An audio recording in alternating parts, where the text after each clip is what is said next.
మనం జపాన్ అంటే కేవలం టెక్నాలజీ, బుల్లెట్ రైళ్లు అనుకుంటాం.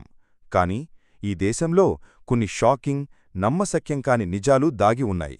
జపాన్లో పబ్లిక్గా, ఆఫీసుల్లో నిద్రపోవడాన్ని ఒక గౌరవంగా భావిస్తారు.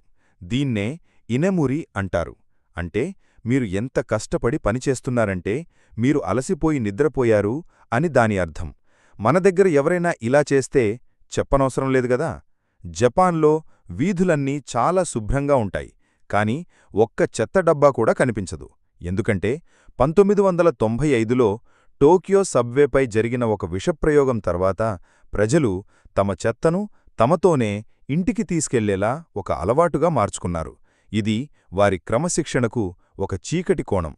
జపాన్లో మనుషుల కంటే పిల్లులు, కుక్కలు వంటి పెంపుడు జంతువుల సంఖ్య ఎక్కువగా ఉంది.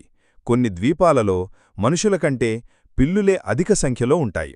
ఉదాహరణకు అషిమా అనే ఒక ద్వీపంలో దాదాపు 100 మంది మనుషులుంటే 400 కంటే ఎక్కువ పిల్లులుంటాయి. మీకు పుచ్చకాయలు గుండ్రంగా ఉండడం మాత్రమే తెలుసు కదా, కానీ జపాన్లో వాటిని చతురస్రాకారంలో పండిస్తారు. ఇది ఒక ఫ్యాషన్ స్టేట్మెంట్. అలాగే రిఫ్రిజిరేటర్లలో పెట్టడానికి సులభంగా ఉంటుంది, కానీ వీటి ఖరీదు చాలా ఎక్కువ. జపాన్లో ఆవుకిగహారా అనే ఒక భయంకరమైన అడవి ఉంది. ఇది మౌంట్ ఫ్యూజీ పర్వతం కింద ఉంటుంది. దీన్ని సూసైడ్ ఫారెస్ట్ అని కూడా పిలుస్తారు. ఇక్కడికి వెళ్లేవారు తిరిగి రావడం చాలా అరుదు.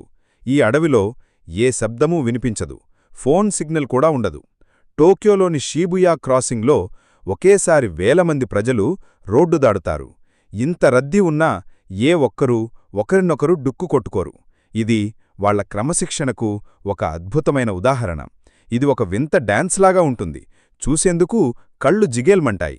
ఈ వీడియో మీకు నచ్చితే లైక్ చేయండి, షేర్ చేయండి, అలాగే సబ్స్క్రైబ్ చేయండి.